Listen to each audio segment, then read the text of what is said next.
प्रेजेन्टमा त्यस्तो कुनै पनि हिडन सिक्रेट्सहरू त्यस्तो हुन्छ जस्तो मलाई लाग्दैन होइन, सबै ओपन नै छ सबै कुराहरू। तर आज सबैजना क्राउडहरू आउँदै गर्दाखेरि विभिन्न कन्टेस्टेन्ट्सहरूको प्यारेन्ट्स सपोर्टर्स आउनु हुँदै गर्दाखेरि के कुरा चाहिँ म यहाँहरूलाई भन्न चाहन्छु भने सबैजना कन्टेस्टेन्ट्स आज फाइनलसम्म आउनु भएको छ। दे अल आर डिजर्भिङ होइन। केही समय पछाडि तपाईँहरूको नानी बाबुहरूको अथवा कन्टेस्टेन्ट्सहरूको हामी पर्फर्मेन्स पनि हेर्छौँ र त्यो पर्फर्मेन्सको आधारमा हामीले जजमेन्ट पनि गर्छौँ।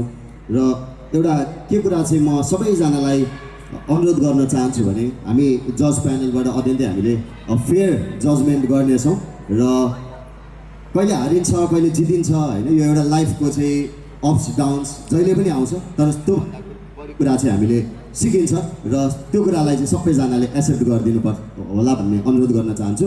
र कुनै पनि एक्स्ट्रा सेक्रेट्स त्यस्तो मलाई चाहिँ लाग्दैन। धन्यवाद। आइएम स्योर हाम्रो कन्टेस्टेन्ट्सहरू पनि नर्भस हुनुहुन्छ होला, एक्साइटमेन्ट फिल गरिरहनु भएको छ होला। एभ्रिवान अहिले जहाँ पनि हुन्छ कन्टेस्टेन्टहरू तपाईँहरू सबैजनालाई first of all the best. सबैजनालाई एकदमै कन्फिडेन्ट भएर प्रेजेन्टेसन दिनु होला, कन्फिडेन्ट भएर बोल्नु होला। The stage is all yours. यति महिनादेखि तपाईँहरूले प्र्याक्टिस गरिरहनु भएको छ। It will not go in vain. Obviously कोही न कोही त अगाडि आउनु नै हुन्छ, फर्स्ट सेकेन्ड थर्ड भइन्छ।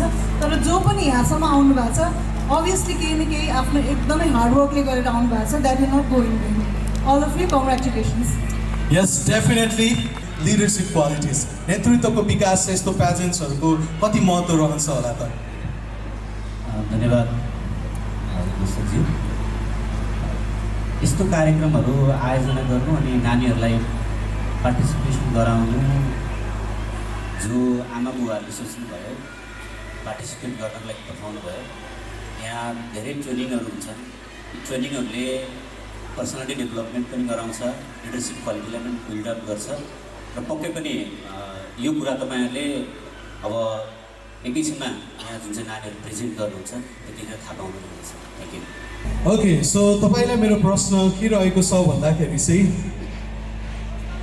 What is one of the positive aspects जुन हाम्रो कन्टेस्टेन्ट्सहरूले यो स्टेजमा लिएर आउनुपर्नेछ जसले गर्दाखेरि चाहिँ they can give their best self? What is one positivity that they need to inject in their head? Thank you for the question.